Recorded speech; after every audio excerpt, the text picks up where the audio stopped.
33% of Americans believe the economy is the most important problem facing the country. That's the highest for any single issue, according to a recent Gallup poll. And while Hillary Clinton and Donald Trump say they want to talk about the issues voters care about, the economy wasn't even in the top 3 in terms of time spent discussed during Monday's second presidential debate.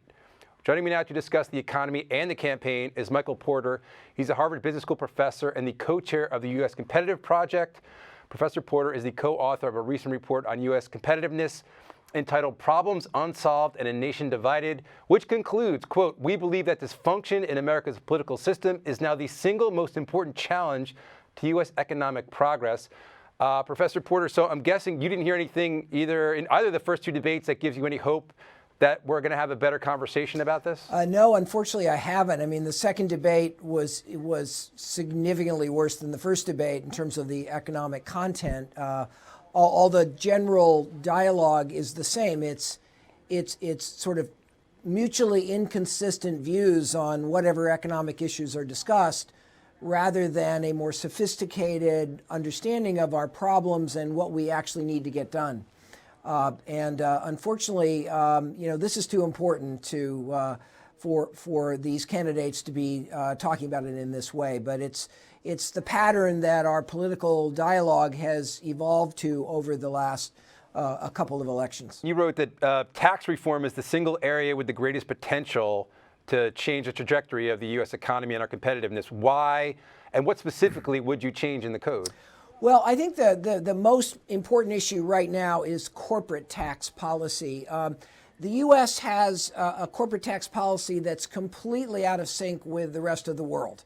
And all the other advanced nations, our corporate tax rate for business is the highest of any other country in the OECD. And our corporate tax structure in terms of international taxation is the only country where you pay taxes twice. You pay them in whatever country you're operating, but then you have to pay them again if you want to bring that money back to the U.S. And you have to pay the difference between the German tax rate, for example, and the U.S. tax rate.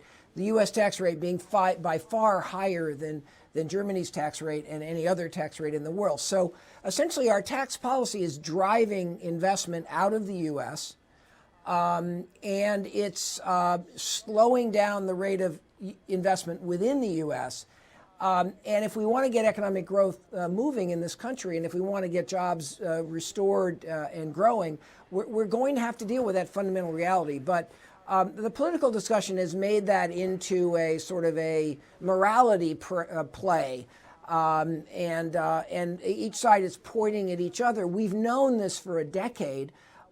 It's been talked about in Congress. We've had proposals that would do what I just suggested.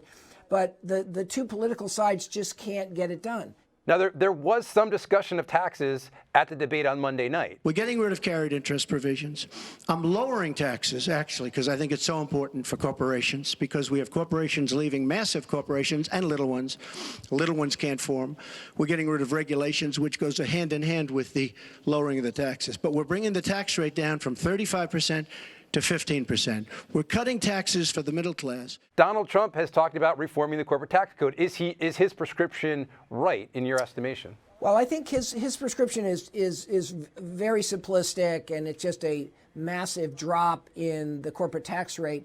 What good policy says here, and I think most would agree, is that we've got to drop the rate, but we've got to eliminate a bunch of kind of loopholes and deductions that really make no sense. They're more special interest things for individual industries. And we know that we can drop the corporate tax rate in a revenue neutral way. That is, this is not a giveaway to corporations. They're going to pay at least as many taxes as they're paying today with good tax policy. But Trump's idea is just slash the rate and not worry about the effect on revenue.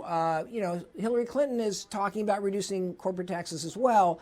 But ultimately, we've been talking about this. I think I learned recently, after looking at the data, that actually the last 3 presidencies, going way, way back, everybody in the election has talked about bipartisan cooperation, but none has happened.